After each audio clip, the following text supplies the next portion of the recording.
जय Hind. I am Arun and I welcome you all to T2 classes. आज का हमारा टॉपिक है ज्योग्राफी ऑफ ऑस्ट्रेलिया। ऑस्ट्रेलिया के बारे में पूरा डिटेल से हम जानेंगे इस वीडियो में। ये जो आपको मैप दिखाई दे रहा है ये ऑस्ट्रेलिया महाद्वीप का है और इस पूरे महाद्वीप पर ही एक देश बसा हुआ है जिसका नाम है ऑस्ट्रेलिया, जो कि दुनिया का छठा सबसे बड़ा देश है। ऑस्ट्रेलिया एक कॉन्टिनेंट है, महाद्वीप है, सबसे छोटा महाद्वीप है, सबसे कम जनसंख्या वाला महाद्वीप है। अगर हम ऑस्ट्रेलिया की लोकेशन की बात करें तो दक्षिणी गोलार्ध में पड़ता है और पूर्वी गोलार्ध में पड़ता है। इस तरह से जो ऑस्ट्रेलिया है वो दक्षिणी पूर्वी गोलार्ध में आता है। दक्षिणी गोलार्ध में जितने भी देश स्थित हैं उन देशों में सबसे बड़ा देश है ऑस्ट्रेलिया। अभी केवल मैं दक्षिणी गोलार्ध की बात कर रहा हूँ। ओशिनिया क्षेत्र में आता है। ये जो क्षेत्र आपको दिखाई दे रहा है प्रशांत महासागर में, ये ओशिनिया क्षेत्र है। इस ओशिनिया क्षेत्र में आने वाले सभी देशों में ऑस्ट्रेलिया सबसे बड़ा देश है। ओशिनिया एक क्षेत्र है। ओशिनिया एक क्षेत्र है, ओशिनिया एक महाद्वीप नहीं है। ओशिनिया पर मैं डिटेल से वीडियो बना चुका हूँ। इसके अंतर्गत आने वाले सभी 14 देशों के बारे में हम जान चुके हैं। लिंक डिस्क्रिप्शन में है, आप वो वीडियो देख सकते हैं। तो देखिए ये ऑस्ट्रेलिया है। ऑस्ट्रेलिया में कुछ जो मेन फिजिकल फीचर्स हैं उनमें है एक ग्रेट बैरियर रीफ, जिसके बारे में हम अभी पढ़ेंगे। मूंगा चट्टानों से बनी हुई एक लंबी सी द्वीपों की एक श्रृंखला है जिसे हम ग्रेट बैरियर रीफ कहते हैं। इसी तरह से ग्रेट डिवाइडिंग रेंज है, एक लंबी सी पर्वत श्रृंखला है एकदम पूर्वी तट पे ऑस्ट्रेलिया के, जिसके आसपास ही ऑस्ट्रेलिया की मैक्सिमम जनसंख्या निवास करती है। ऑस्ट्रेलिया की 80% जनसंख्या केवल पूर्वी तट पर ही निवास करती है।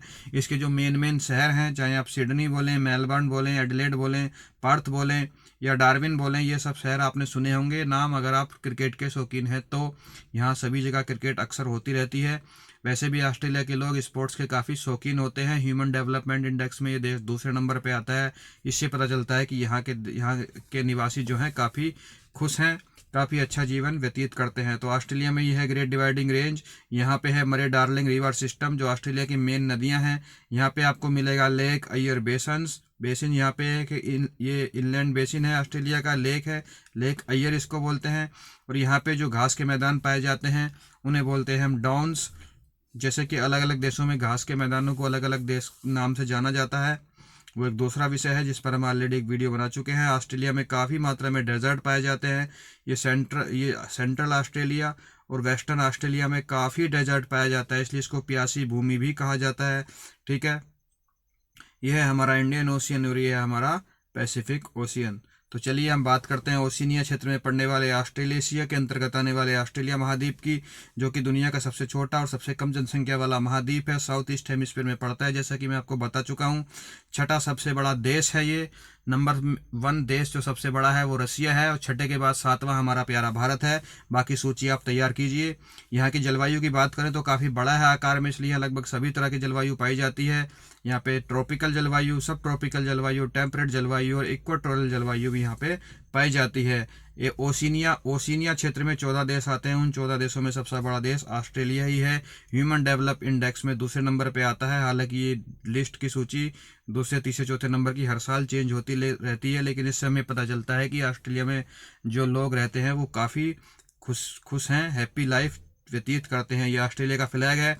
ऑस्ट्रेलिया और न्यूजीलैंड का फ्लैग काफ़ी मैच खाते हैं। ऑस्ट्रेलिया के फ्लैग में जो स्टार हैं वो वाइट कलर के हैं। न्यूजीलैंड के में फ्लैग में जो स्टार हैं, बाकी जो स्टार हैं वो रेड कलर के हैं और वो 4 हैं, बस इतना सही अंतर है। तो कंफ्यूज मत होइएगा। ऑस्ट्रेलिया और न्यूजीलैंड के फ्लैग में ये ऑस्ट्रेलिया का फ्लैग है। ऑस्ट्रेलिया की कैपिटल कैनबरा है। ऑस्ट्रेलिया के सभी प्रमुख जो शहर हैं वो समुद्र के किनारे बसे हुए हैं, लेकिन इसकी राजधानी कैनबरा जो है वो एक इनलैंड सिटी है, वो समुद्र के किनारे बसी हुई नहीं है। इसकी करेंसी है ऑस्ट्रेलियन डॉलर। इसकी खोज करी थी एबल तस्मान और जेम्स कुक ने इस देश की खोज करी थी। साउदर्न हेमिस्फीयर में पड़ने वाला सबसे बड़ा देश है। लैंड बॉर्डर ना होने वाला, मतलब largest country without land border, ऐसा देश जिसका लैंड बॉर्डर किसी के साथ नहीं टच करता है, मतलब जिस देश के चारों तरफ समुद्र ही समुद्र है, ऐसा सबसे बड़ा देश ऑस्ट्रेलिया ही है। यहाँ पे टेम्परेट ग्रासलैंड पाए जाते हैं जिन्हें डाउन कहा जाता है, downs. Tropic of Capricorn 23.5 degree south है, ये नॉर्थ नहीं है। इसके बीचों बीच से निकल जाती है। 80% जनसंख्या इसके ईस्टर्न और साउदर्न कोस्ट पर रहती है। इसे लैंड ऑफ कंगारू भी कहा जाता है, क्योंकि कंगारू केवल ऑस्ट्रेलिया में ही पाए जाते हैं और कंगारू की भी कई सारी प्रजातियां पाई जाती हैं। इसको प्यासी भूमि भी कहा जाता है क्योंकि बरसात बहुत कम होती है सेंट्रल और वेस्टर्न ऑस्ट्रेलिया में। The oldest continent and the last land भी सब इसी के नाम है। अगर हम ऑस्ट्रेलिया के आसपास की ऑस्ट्रेलिया के आसपास जो वाटर बॉडीज़ हैं, जो समुद्री क्षेत्र पाया जाता है, उसकी बात करें तो दो प्रमुख महासागर हैं, इंडियन ओशियन और पैसिफिक ओशियन। देखिए इस मैप में, देखिए जो नीचे वाला सागर है, कौन सा सागर है, ये दक्षिणी पश्चिमी जो सागर है ये इंडियन ओशियन है। उत्तरी पूरब में जो सागर आपको दिखाई दे रहा है ये वाला, ये हमारा पैसिफिक ओशियन है। तो ये दो मुख्य प्रमुख महासागर हैं। इन महासागरों में कुछ छोटे छोटे सागर हैं, मैं सीधा मैप में ही आपको दिखा देता हूँ। यहाँ पे दिखेगा आपको तिमूर सागर है। क्यों? क्योंकि ऊपरी जो जगह है ये है इंडोनेशियन आर्कीपेलागो। ये जो जगह है ये है इंडोनेशियन आर्कीपेलागो, और इंडोनेशियन आर्कीपेलागो में एक छोटा सा देश पड़ता है ईस्ट तिमूर। ईस्ट तिमूर की राजधानी दिल्ली है। ये जो देश है यहाँ पे ये है ईस्ट तिमूर, और उसी के नाम पर इस जगह का नाम है तिमूर सागर। ठीक है, ऊपर पे जो ये जगह है इसका नाम है पपुआ न्यू गिनिया, और ऑस्ट्रेलिया के बीच में जो सागर है उसका नाम है अराफुरासी। सागरों के नाम याद रखिएगा, इंपॉर्टेंट है। अराफुरासी, यहाँ पे तो ये इंडियन ओशियन है ही। यहाँ पे आपको दिखाई देगा एक बहुत बड़ी सी खाड़ी। इस खाड़ी का नाम है गल्फ ऑफ कारपेंट्रिया। इसको बोलते हैं हम कारपेंट्रिया की खाड़ी, जो चौकोर आकार में बनी हुई है। ये चोंचदार जो पेनिनसुला बना हुआ है, ये एक पेनिनसुला जो तीन तरफ से सागर से घिरा हुआ है, इसकी चोंच निकली हुई है, इसको बोलते हैं हम केप यॉर्क पेनिनसुला। नाम याद रखिएगा, इंपॉर्टेंट है, केप यॉर्क पेनिनसुला। नीचे आइए ऑस्ट्रेलिया में, अगर यहाँ पे ऑस्ट्रेलिया को हम गोल कर दें और यहाँ से एक बाइट मार दें तो इतना ऑस्ट्रेलिया कट जाएगा, जैसे कि ब्रेड में स्लाइस काट लेते हैं हम मुंह से। तो उसी तरह से उसी ग्रेट बाइट पे का नाम है ग्रेट ऑस्ट्रेलियन बाइट। इस खाड़ी का नाम है, ये जो खाड़ी बन गई है, ग्रेट ऑस्ट्रेलियन बाइट के अंदर एक दूसरी खाड़ी है, यहाँ पे आपको दिख रही होगी स्पेंसर गल्फ। ये दिख रही है यहाँ पे स्पेंसर गल्फ, काफी इंपॉर्टेंट है इसका नाम। स्पेंसर गल्फ के पास में ही है एडिलेड। नीचे की तरफ आपको एक बड़ा सा महाद्वीप दिख रहा होगा, महाद्वीप के नीचे बड़ा सा द्वीप दिख रहा होगा, इसका नाम है तस्मानिया। ये तस्मानिया आइलैंड है। तस्मानिया आइलैंड ऑस्ट्रेलिया का ही है। ऑस्ट्रेलिया और तस्मानिया आइलैंड के बीच में से जो एक स्ट्रेट पास होती है उसे कहते हैं हम बास स्ट्रेट। इस तरह से ये तिमूर सागर, अराफुरा सागर, ये जो हमारा पेंट्रिया की खाड़ी थी, और Great Australian Bight plus Spencer Gulf, ये सारे इंडियन ओशियन का हिस्सा हो गए। अगर हम इसके उत्तरी पूर्वी छोर पर चले तो यहाँ पे हमें ग्रेट बैरियर रीफ के पास में दिखाई दे रहा है कोराल सी, क्योंकि यहाँ पे कोराल की काफ़ी द्वीप आइलैंड्स पाए जाते हैं मूंगा चट्टानों से, कोराल से बने हुए, इसलिए इस सागर का नाम ही कोराल सी पड़ गया। और नीचे न्यूजीलैंड की तरफ जो सागर है उसका नाम है तस्मानिया के नाम पर रखा गया, तस्मान सी। तो जो हमारा प्रशांत महासागर है उसके दो छोटे सागर यहाँ पे हैं, कोराल सी और तस्मान सी। यही सब इसमें लिखा हुआ है। इसके आसपास में कौन कौन से देश हैं तो बात करें तो हम न्यूजीलैंड मिलेगा आपको, पपुआ न्यू गिनिया मैं आपको मैप में दिखा चुका हूँ, ईस्ट तिमूर मैप में दिखा चुका हूँ, इंडोनेशिया में मैप में दिखा चुका हूँ। वनाताऊ और सोलोमन आइलैंड भी इसी के पास में है, यहाँ पे पड़ते हैं वनाताऊ और सोलोमन आइलैंड्स। दोनों जो है हमारा पोलिनेशिया का हिस्सा है। ठीक है, उनके ऊपर मैं ऑलरेडी ओशिनिया वाले ग्रुप में आपको पढ़ा चुका हूँ। तो यहाँ पे दो देश पड़ते हैं जो इसके पड़ोसी देश हैं, हालांकि बॉर्डर साझा नहीं करते हैं। कौन कौन से देश हैं वो? Solomon Islands and Vanuatu. ठीक है, ये इतने सारे देश इसके पड़ोसी देश हैं, New Zealand, Papua New Guinea, Vanuatu, East Timor, Solomon Island और इंडोनेशिया। ठीक है, इंडोनेशियन आर्कीपेलागो। ये सारी खाड़ियाँ मैं आपको बता चुका हूँ, मैप में दिखा चुका हूँ। आप इसका स्क्रीनशॉट ले लीजिए वीडियो पॉज करके।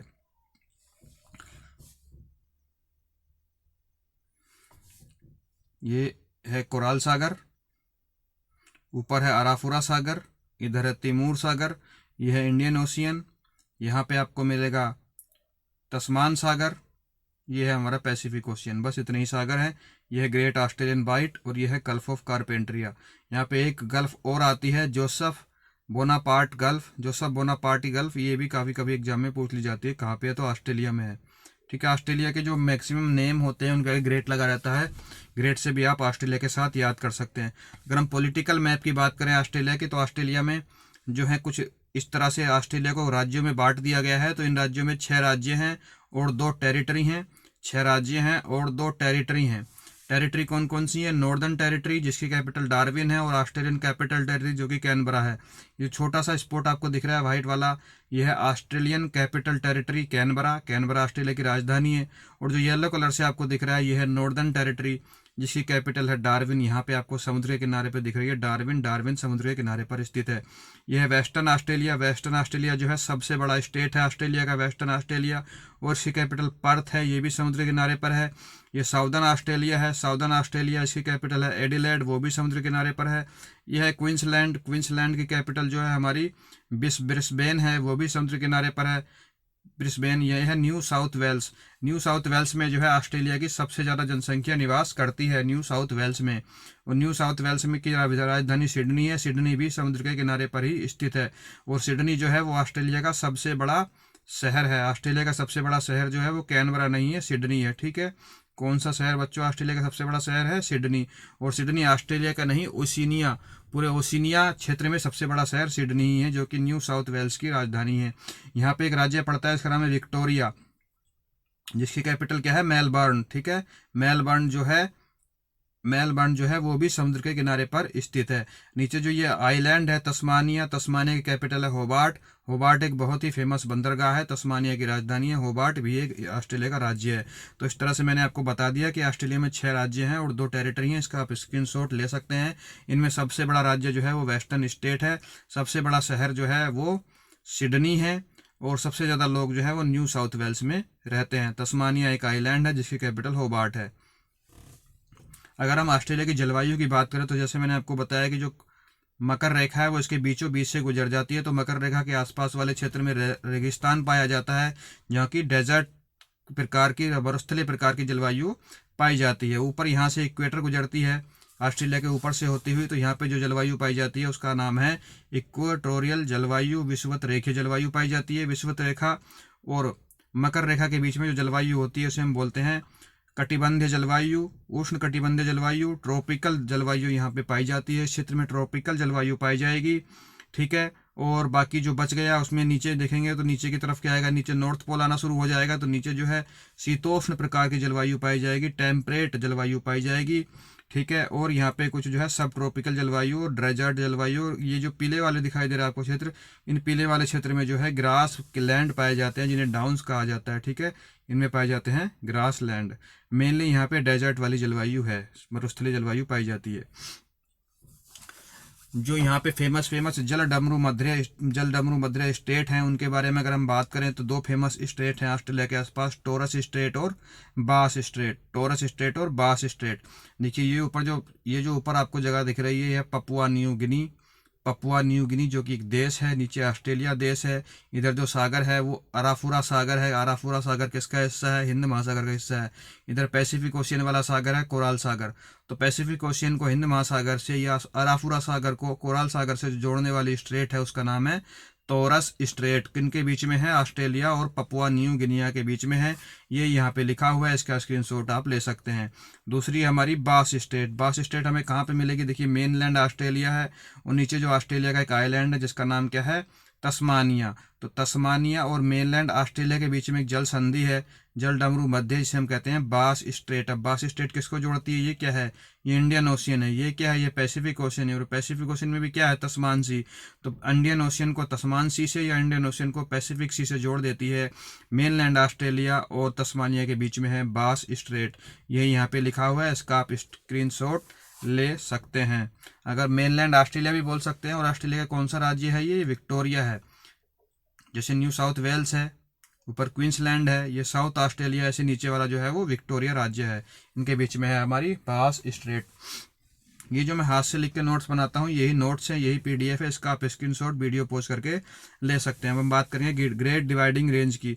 तो ग्रेट डिवाइडिंग रेंज क्या है? ऑस्ट्रेलिया का जो ऊपर केप पेनिनसुला है उसकी टिप से लेके और नीचे तक आप आ जाइए तस्मानिया तक, ये पूरे की पूरी एक पर्वत की श्रृंखला है, पर्वतों की श्रृंखला है। इसको हम बोलते हैं ग्रेट डिवाइडिंग रेंज। अब देखिए इधर से व्यापारिक पवनें आएंगी। अगर आपने पवनों वाला चैप्टर पढ़ा है तो ट्रेड विंड्स कुछ इस तरह से चलती हैं यहाँ पे ऑस्ट्रेलिया में या साउदर्न हेमिस्फीयर में, कुछ इस तरह से चलेंगी।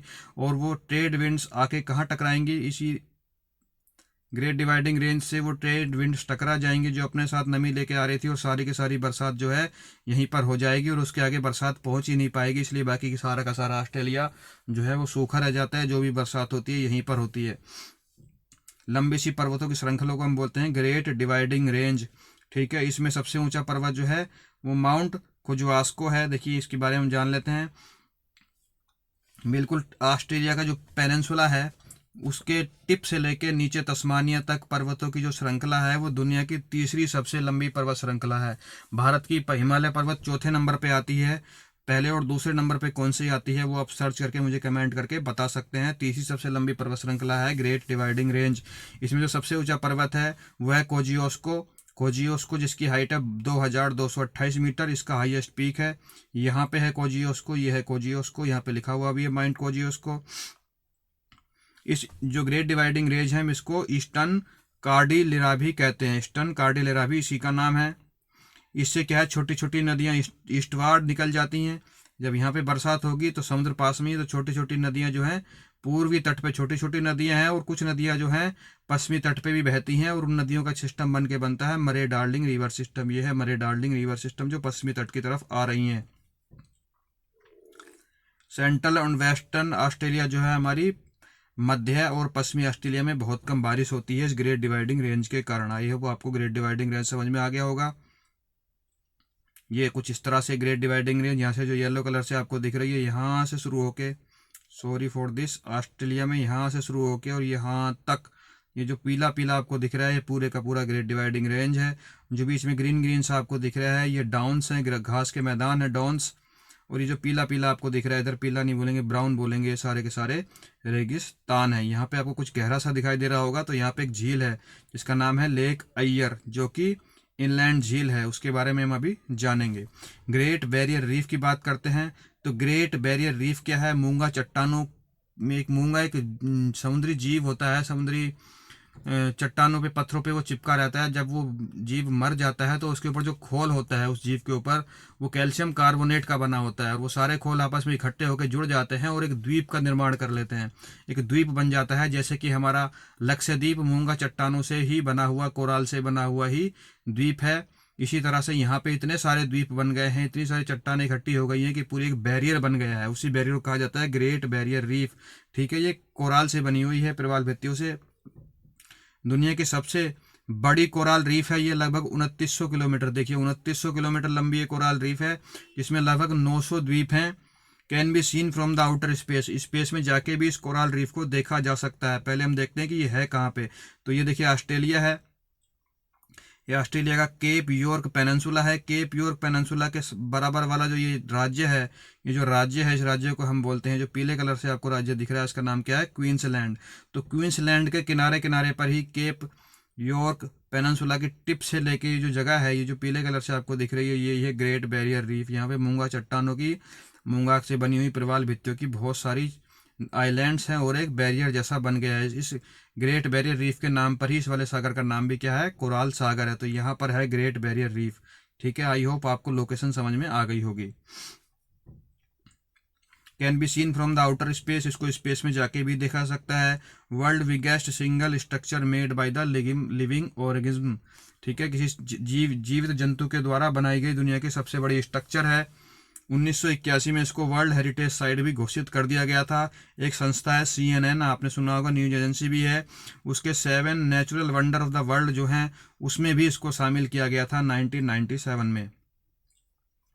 ये है कुछ इस तरह का दिखता है। ग्रेट बैरियर रीफ में बनी हुई मूंगा चट्टानों से जो आइलैंड्स हैं कुछ इस तरह के दिखाई देते हैं। ये स्पेस से ली गई फोटो है। इसके हम फेमस आइलैंड्स की बात करें ऑस्ट्रेलिया की तो यहाँ पे फ्रेसर आइलैंड है। हालांकि ऑस्ट्रेलिया में बहुत सारे छोटे छोटे आइलैंड्स भी हैं, खुद भी एक महाद्वीप है ये। उनमें से मैं फेमस की बात कर रहा हूँ। देखिए तस्मानिया के बारे में अब बात कर चुके हैं। तस्मानिया आइलैंड जो कि ऑस्ट्रेलिया का सबसे बड़ा आइलैंड है। ठीक है, मेनलैंड ऑस्ट्रेलिया से अलग हो जाता है, मैंने मैप में आपको दिखाया है। ये है नीचे तस्मानिया आइलैंड। तस्मानिया आइलैंड के बारे में ये फेमस है कि दुनिया की सबसे साफ हवा जो है वो तस्मानिया आइलैंड पर ही मिलती है। कंगारू आइलैंड है, यहाँ पे कंगारू नेशनल पार्क भी है कंगारू आइलैंड में। यहाँ पे देखिए आपको लिखा मिलेगा कंगारू आइलैंड। ये स्पेंसर गल्फ के पास में ये कंगारू आइलैंड है, छोटा सा आइलैंड आपको दिख रहा होगा कंगारू आइलैंड। यहाँ पे कंगारू नेशनल पार्क भी है। उसके बाद कोको आइलैंड। कोको आइलैंड जो है वो ऑस्ट्रेलिया के पास में नहीं है, ऑस्ट्रेलिया से बहुत दूर है। कोको नहीं है, कोकोस है। इसमें एस लगा हुआ है इसलिए एग्जाम वाला इसको पूछता है। जिसमें एस लगा हुआ है वो ऑस्ट्रेलिया का है। और कोको आइलैंड भी है। Coco Island Bay of Bengal में है। अंडमान निकोबार के उत्तर में स्थित है, म्यांमार का आइलैंड है और चाइना की टेरिटरी है, चाइना का नेवल बेस भी है। तो कोको और कोकोस में आप अंतर समझिएगा, एग्जाम वाला कोको और कोकोस करके आपको कंफ्यूज करेगा। कोकोस जो है वो ऑस्ट्रेलिया का है, कोको जो है वो चाइना का है। कोकोस इंडियन ओशन में है और कोको जो है वो बे ऑफ बंगाल में है। मैं आपको दिखा देता हूँ, देखिए ये ऑस्ट्रेलिया है। ऑस्ट्रेलिया के इस तरफ अगर आप आएंगे पश्चिम में, यहाँ पे ये हमारा है इंडोनेशिया के नीचे दक्षिण में आपको मिलेगा ये जो जहाँ पे ए लिखा हुआ है, ये कोकोस आइलैंड है। इसी तरह से भारत, ये भारत है, भारत का ये बे ऑफ बंगाल है, बे ऑफ बंगाल में ये हमारा अंडमान निकोबार है, उसके ऊपर आपको मिलेगा कोको आइलैंड जो कि चाइना का है। ये मैं जब अंडमान निकोबार पर डिटेल से वीडियो बनाया हूँ, Andaman Nicobar group of islands, तो उसमें मैं आपको कोको आइलैंड भी पढ़ा चुका हूँ। लिंक नीचे डिस्क्रिप्शन में है, आप देख सकते हैं कोको आइलैंड के बारे में। तो कुछ ही फेमस आइलैंड्स हैं। एक फ्रेशर आइलैंड भी है जो कि दुनिया का largest sand island in the world है, रेत का सबसे बड़ा आइलैंड है फ्रेशर आइलैंड। लोकेशन मैं यहाँ आपको नहीं बताऊंगा, ये आप होमवर्क कीजिए, गूगल मैप में डालिए फ्रेशर आइलैंड, आपको लोकेशन मिल जाएगी। दुनिया का सबसे बड़ा आइलैंड है, रेत का बना हुआ। और अगर कोई ऑस्ट्रेलिया घूमने गया है तो फ्रेशर आइलैंड जरूर गया होगा, बहुत बड़ा टूरिस्ट प्लेस है फ्रेशर आइलैंड, इसलिए यहाँ पे मैंने इसको लिखा है। रिवर्स की बात करें ऑस्ट्रेलिया की, तो ऑस्ट्रेलिया में जो रिवर है मरे डार्लिंग रिवर सिस्टम है, उस मरे डार्लिंग रिवर सिस्टम में बहुत सारी नदियां हैं, बहुत सारी नदियों का एक सिस्टम है मरे डार्लिंग रिवर सिस्टम। मेन मरे डार्लिंग रिवर सिस्टम में जो नदियां हैं वो है मरे नदी, डार्लिंग नदी और मुरुम्बिडगी। ये मुरुम्बिडगी लिखा है, मुरुम्बिडगी नदी। अब इनको हम पहले मैप में देख लेते हैं। देखिए ऑस्ट्रेलिया के इस वाले हिस्से में है मरे डार्लिंग रिवर सिस्टम, ये नीचे की तरफ जो है ये विक्टोरिया है, ये साउथ ऑस्ट्रेलिया है, ये न्यू साउथ वेल्स है स्टेट, और ऊपर है क्वींसलैंड, और ये है ग्रेट डिवाइडिंग रेंज। ठीक है, तो यहीं पे जो रिवर सिस्टम है, जैसे मैं आपको मैप में पहले भी दिखाया था, मरे डार्लिंग रिवर सिस्टम। ये जो वाली नदी जो आपको दिख रही है, ये वाली, ये है मुरुम्बिडगी। ठीक है, मुरुम्बिडगी ये जो दिख रही है आपको, ये है मरे नदी, और जो ऊपर से आ रही है वो डार्लिंग नदी, और तीनों की तीनों मिलके बन जाती है मरे नदी। क्या बन जाती है? मरे नदी। तो ये है ऑस्ट्रेलियन मरे डार्लिंग रिवर सिस्टम। मरे डार्लिंग रिवर सिस्टम में मरे नदी जो है वो सबसे लंबी नदी है, डार्लिंग नदी जो है वो सबसे बड़ी नदी है। ठीक है, और मुरुम्बिडगी जो है वो दूसरी सबसे लंबी नदी है। निकलती कहाँ से हैं नदियाँ? ये नदियाँ सारी की सारी ग्रेट डिवाइडिंग रेंज से ही निकलती हैं। पर्टिकुलर जगह का नाम पूछा जाए तो ऑस्ट्रेलियन एल्प्स नामक पर्वत है, ऑस्ट्रेलियन एल्प्स वहाँ से निकलती है। और कहाँ जाके गिर जाती हैं मरे डार्लिंग रिवर जो है वो स्पेंसर गल्फ में जाके गिर जाती हैं। यहाँ पे इनका जो बेसिन है, उस बेसिन में काफ़ी मात्रा में गेहूं, जौ, ज्वार, दाल, चावल पैदा करा जाता है। घास के काफ़ी बड़े बड़े मैदान हैं जिन्हें हम डाउन्स ग्रासलैंड कहते हैं। और यहाँ पे एक लेक भी है जिसका नाम है लेक अय्यर। लेक अय्यर कहाँ है? इसके ऊपर इस वाले क्षेत्र में आपको मिलेगी लेक अय्यर। देखिए ये लेक अय्यर का बेसिन है। लेक अय्यर जो है वो ऑस्ट्रेलिया की सबसे बड़ी है। नीचे की तरफ ये जो है ये मरे डार्लिंग का बेसिन है, और ऊपर की तरफ उत्तर में जो है ये लेक अय्यर का बेसिन है। और लेक अय्यर जो है ऑस्ट्रेलिया की सबसे बड़ी जो है हमारी क्या है? लेक है। लेक बोले तो झील है। और ये जो लेक है ये ज़मीन से नीचे स्थित है, -15 मीटर बिलो मीन सी लेवल। मीन सी लेवल से नीचे स्थित है, इसलिए आसपास का सारा पानी घूम फिर के इसी के अंदर आ जाता है। इसका मतलब ये हुआ कि ये इंडो हेरिक बेसिन है ऑस्ट्रेलिया का, और ऑस्ट्रेलिया का सबसे बड़ा इंडो हेरिक बेसिन है। इंडो हेरिक बेसिन का मतलब ये होता है कि आसपास का पानी वहीं आता है, वहाँ से समुद्र में नहीं जाता है। हालांकि इसमें नदियों का पानी आता है, लेकिन फिर भी ये साल्ट वाटर की लेक है। और इस लेक के आसपास जो घास के मैदान हैं जिन्हें हम डाउन्स ग्रास लैंड कह रहे हैं, वहाँ पे एक भेड़ पाई जाती है जिसका नाम है मैरियनो भेड़। और मैरियनो भेड़ की जो वूल होती है उससे दुनिया के सबसे फाइनेस्ट क्वालिटी के वुलन क्लोथ्स बनाए जाते हैं।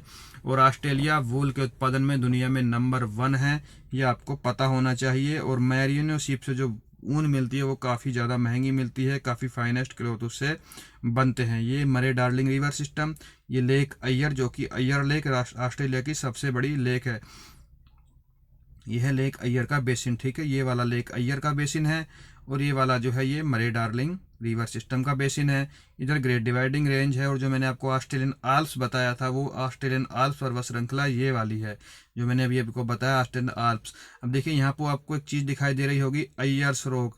ये अय्यर्स रॉक क्या है इसके बारे में आपको बताता हूँ। ये अय्यर्स रॉक पे आप देखिए अय्यर्स रॉक और डेजर्ट। डेजर्ट की बात करेंगे हम, ये सारे का सारा डेजर्ट वाला क्षेत्र है, हम इसकी बात कर लेते हैं। तो जो ऑस्ट्रेलिया है उसमें एक्सट्रीमली ड्राई वेदर है, 20% डेजर्ट जो है वो ट्रॉपिक ऑफ कैंसर के साथ, ट्रॉपिक ऑफ कैप्रिकॉर्न के साथ साथ ही हैं। कौन कौन से वो डेजर्ट हैं? Great Victorian Desert, Great Sandy Desert, Gibson Desert, Tanami Desert और सिम्पसन डेजर्ट। इसके अलावा भी और डेजर्ट है, लेकिन प्रमुख प्रमुख यही हैं। ग्रेट विक्टोरिया डेजर्ट जो है वो ऑस्ट्रेलिया का सबसे बड़ा रेगिस्तान है। उसके बाद Great Sandy Desert, Gibson Desert, Tanami Desert और सिम्पसन डेजर्ट। चलिए मैप में देख लेते हैं हम। ग्रेट विक्टोरियन डेजर्ट यहाँ पे है, गिब्सन डेजर्ट यहाँ पे है, ग्रेट सैंडी डेजर्ट यहाँ पे है, ठीक है, सिम्पसन डेजर्ट यहाँ पे है। इस तरह से जो तनामी डेजर्ट ऊपर की तरफ आपको मिलेगा, यहाँ पे तनामी डेजर्ट मिलेगा। इन्हीं डेजर्ट के बीच में यहाँ पर एक रॉक दिखाई देगी जिसका नाम है अयर्स रॉक। आपको यहाँ पे ये याद रखना है कि ग्रेट विक्टोरिया डेजर्ट जो है वो ऑस्ट्रेलिया में है और ऑस्ट्रेलिया का सबसे बड़ा डेजर्ट है। अयर्स रॉक क्या है, जिसको हम उलुरु भी बोलते हैं। कुछ लोग ऐसा मानते हैं कि एक उल्का पिंड था जो ब्रह्मांड से आके जमीन पे गिर गया। ये single largest along standing rock in the world. अभी दुनिया की सबसे बड़ी चट्टान नहीं है, लेकिन इकलौती, अलोन स्टैंडिंग मतलब आसपास में कोई चट्टान नहीं है, अकेली ही अजूबा है, रेगिस्तान में कहीं से एक चट्टान बनी हुई है। तो अलोन स्टैंडिंग चट्टानों की बात करें तो उसमें ये सबसे बड़ी है। हालांकि सबसे बड़ी चट्टान ये नहीं है, लेकिन अलोन स्टैंडिंग में सबसे बड़ी है। अलोन स्टैंडिंग का मतलब होता है कि आसपास में मैदान हो या आसपास में रेगिस्तान हो और उसमें कोई एक चट्टान अचानक से कहीं से आ गई हो, ठीक है। ये सैंड स्टोन से बनी हुई चट्टान है, सैंड स्टोन से बनी हुई चट्टान है ये। यूनेस्को ने इसको वर्ल्ड हेरिटेज साइट भी घोषित कर दिया गया है। दिन में जब जैसे जैसे सूरज की रोशनी बढ़ती जाती है, घटती जाती है, तो ये चट्टान जो है अपने कलर भी चेंज करती रहती है। जो ऑस्ट्रेलिया के मूल निवासी लोग हैं वो इसको एक तरह से धार्मिक प्रतिबिंब, धार्मिक की तरह इसको देखते हैं और इसकी पूजा भी करते हैं, ठीक है। धार्मिक प्रतिरूप की तरह इसको देखते हैं। ये है लेक अयर्स, लेक अयर्स नहीं बोलेंगे इसको, अयर्स रॉक, ठीक है, सॉरी, अयर्स रॉक है। ये स्टैंड अलोन रॉक है, दुनिया की सबसे बड़ी इकलौती रॉक है, इकलौती चट्टान है, वर्ल्ड हेरिटेज साइट भी है और प्रमुख आकर्षण है ये टूरिस्ट के लिए, ठीक है। पर्यटन का आकर्षण का केंद्र भी है ये चट्टान। डेजर्ट मैंने आपको बता ही दिया। ये जो हमारी मकर रेखा है उसके आसपास डेजर्ट पाए जाते हैं। कौन कौन से हैं? ग्रेट विक्टोरियन डेजर्ट, मेनली ये पश्चिमी और मध्य ऑस्ट्रेलिया में पाए जाते हैं। Great Victorian Desert, Gibson Desert, Great Sandy Desert, Tanami Desert, Simpson Desert और इनमें सबसे बड़ा जो है वो ग्रेट विक्टोरिया डेजर्ट है। अगर यहाँ की हम बात करें कि ऑस्ट्रेलिया में क्या क्या चीज़ और पैदा होती है, प्रोड्यूस होती है, तो सबसे ज़्यादा प्रोड्यूस होने वाली चीज़ों में आपको मिलेगा वाइन। वाइन क्यों प्रोड्यूस होती है? देखिए, ये वाला जो पश्चिमी तट है ऑस्ट्रेलिया का, जैसे मैंने आपको बताया था पहले भी जब मैंने भूमध्य सागर पढ़ाया था, तो दुनिया में उत्तरी और दक्षिणी गोलार्ध में जो 30 डिग्री से 45 डिग्री लैटिट्यूड होता है, चाहे वो उत्तर में हो या दक्षिण में हो, किसी भी गोलार्ध में हो, वहाँ पे इक्वेटोरियल जलवायु, भूमध्य सागरीय जलवायु पाई जाती है पश्चिमी तटों पर। अब देखिए यहाँ पे जो लैटिट्यूड है वो ये 30 है और ये 45 है, लगभग मैं आपको बता रहा हूँ। और ये उसके पश्चिमी तट हैं, ये पश्चिमी तट, ये भी पश्चिमी तट पड़ेगा, ये भी पश्चिमी तट पड़ेगा। तो पश्चिमी तटों पर जो भूमध्य सागरीय जलवायु पाई जाएगी उसमें काफ़ी मात्रा में साइट्रिक फल होते हैं, खट्टे रस वाले फल पैदा होते हैं, जैसे कि आपका अंगूर हो गया, संतरा हो गया, नींबू हो गया, साइट्रिक फल इनको बोलते हैं। और जब साइट्रिक फल प्रोड्यूस होंगे तो उन साइट्रिक फल से क्या बनेगा? जूसी फ्रूट से बनेगी हमारी वाइन। तो वाइन काफ़ी मात्रा में बनाई जाती है, बड़ी फेमस वाइन है ऑस्ट्रेलिया की, ऑस्ट्रेलियन वाइन के नाम से। और दुनिया में वाइन का सबसे बड़ा एक्सपोर्टर ऑस्ट्रेलिया ही है, ठीक है, ऑस्ट्रेलिया ही है। कारण क्या है? भूमध्य सागरीय जलवायु, मैंने आपको बता दिया। वूल, जैसे मैंने आपको बताया था, घास के मैदानों में डाउन्स में मैरिनो सीप पाई जाती है और मैरिनो जो भेड़ है उससे दुनिया की सबसे फाइनेस्ट वूल जो बनती है वो मैरिनो वूल ही, उसको मैरिनो भेड़ से जो वूल बनती है उसको मैरिनो वूल बोलते हैं। और दुनिया की फाइनेस्ट वूल का 80% जो हिस्सा है वो मैरिनो वूल ही है। इस तरह से ऑस्ट्रेलिया दुनिया का सबसे बड़ा वूल प्रोड्यूसर है, मतलब ऊन का सबसे बड़ा प्रोड्यूसर जो कौन सा देश है वो ऑस्ट्रेलिया ही है। दुनिया की लगभग 25% वूल जो है, ऊन जो है वो केवल ऑस्ट्रेलिया में ही पैदा होती है। कारण क्या है? मैरिनो भीड़ और डाउन्स के ग्रास के मैदान। दूसरी बात कह रहे हैं हम यूरेनियम की, तो देखिए ऊपर की तरफ जो ये वाला क्षेत्र है ये कौन सा है? नॉर्थ टेरिटरी है और ये वेस्टर्न ऑस्ट्रेलिया। यहाँ के ऊपर वाले हिस्से में दोनों के ही, वेस्ट ऑस्ट्रेलिया और नॉर्दर्न टेरिटरी के ऊपर यहाँ पे आपको डार्विन मिलेगा। डार्विन जो शहर है उसके आसपास के क्षेत्र में काफ़ी मात्रा में यूरेनियम पैदा होता है। यूरेनियम पैदा नहीं होता है, यूरेनियम निकाला जाता है। तो यूरेनियम प्रोड्यूस के मामले में देखें तो सबसे ज़्यादा largest uranium resources in the world, दुनिया में सबसे ज़्यादा यूरेनियम के भंडार जो है, मैं भंडार की बात कर रहा हूँ, रिसोर्सेज जो हैं वो ऑस्ट्रेलिया में ही हैं। कौन से क्षेत्र में, मैंने आपको बता दिया। लगभग दुनिया का 1/3 यूरेनियम केवल ऑस्ट्रेलिया में ही पाया जाता है, लेकिन प्रोड्यूस नहीं करा जाता इतना। अगर हम प्रोड्यूसर के रूप में देखें तो कजाकिस्तान सबसे ज़्यादा यूरेनियम प्रोड्यूस करता है, उसके बाद कनाडा सबसे ज़्यादा यूरेनियम प्रोड्यूस करता है और तीसरे नंबर पे आता है ऑस्ट्रेलिया। हालांकि ऑस्ट्रेलिया में रिसोर्सेज की बात करें, भंडार की बात करें, तो यूरेनियम के सबसे ज़्यादा भंडार ऑस्ट्रेलिया में ही हैं। आई होप आपको ये मेरी वीडियो पसंद आई होगी। अगर पसंद आई है तो प्लीज़ लाइक करें, शेयर करें और कमेंट करें। वीडियो काफ़ी लंबी हो गई है क्योंकि ऑस्ट्रेलिया एक बहुत बड़ा महाद्वीप है और उसकी कोई भी जानकारी मैं यहाँ पे स्किप नहीं करना चाहता था। एक ही वीडियो में पूरी डिटेल से ऑस्ट्रेलिया कवर हो गया है। तो देखने के लिए थैंक यू वेरी मच। अपना ध्यान रखें, खुश रहें, मुस्कुराते रहें। जय हिंद, जय भारत।